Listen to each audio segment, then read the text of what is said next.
the President has exercised magnanimity in victory against the expectations of many people who witnessed the persecution that he was subjected to, the harassment, the intimidation, had expected him to go hammer and tongs for his tormentors and persecutors. He shocked all of us when he insisted that he is a Christian, and the Bible has taught him that forgiveness is a calling from God, and he decided to lead this country by giving leadership in forgiveness and matters reconciliation. His first appointment on being sworn in as president, he shocked all of us. His first appointment was to a man who had made it difficult for him to rise to the presidency. But he was forgiving, he was magnanimous, and that was it. Many people would have expected by now that all those who stood in his path to leadership would be dealt with the way his people are being dealt with. Being arrested, taken to court, being harassed by KRA, but the president decided, in accordance with the teachings of the Bible, that we need to reconcile this nation.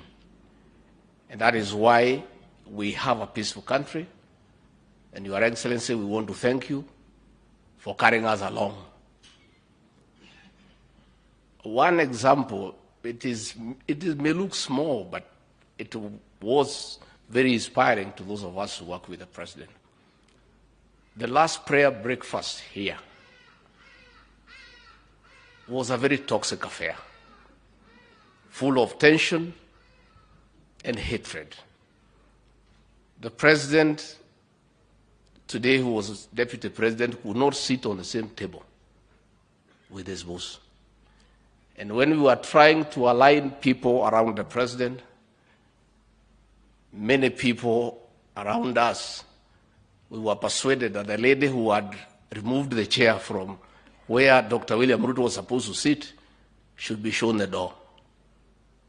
And when the president came to learn of it, he said, no, we must reconcile with the reality that is behind us. That lady who was in protocol should remain there and be promoted. And as we speak today, she works around the president.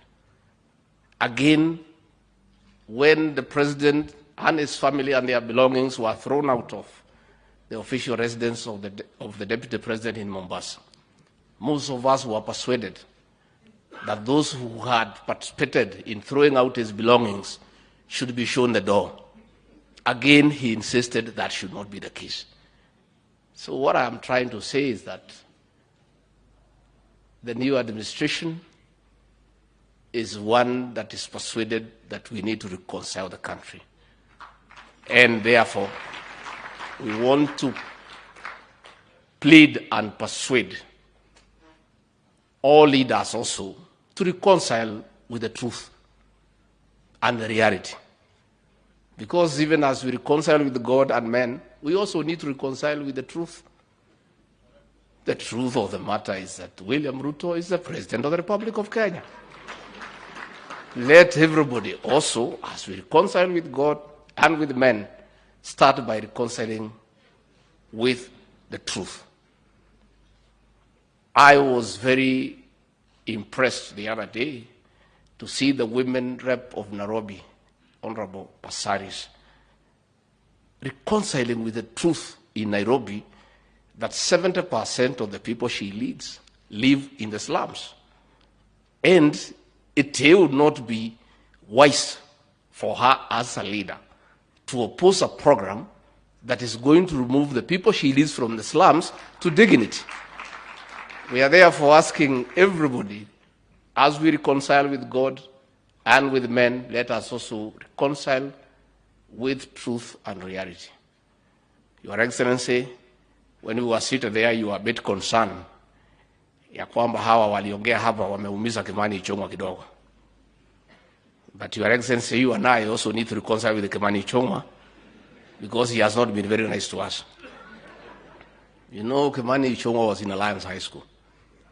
Anytime we have an occasion and he's given an opportunity to speak, because the president and I were in some schools who many people don't want to mention or think about, he tries to intimidate the president and I, despite the fact that we are seniors, that he was in Alliance High School. Lakini sasa wewe ndugu yangu Kimani Ichung'wa, hata kama ulikuwa Alliance na mimi sikuwa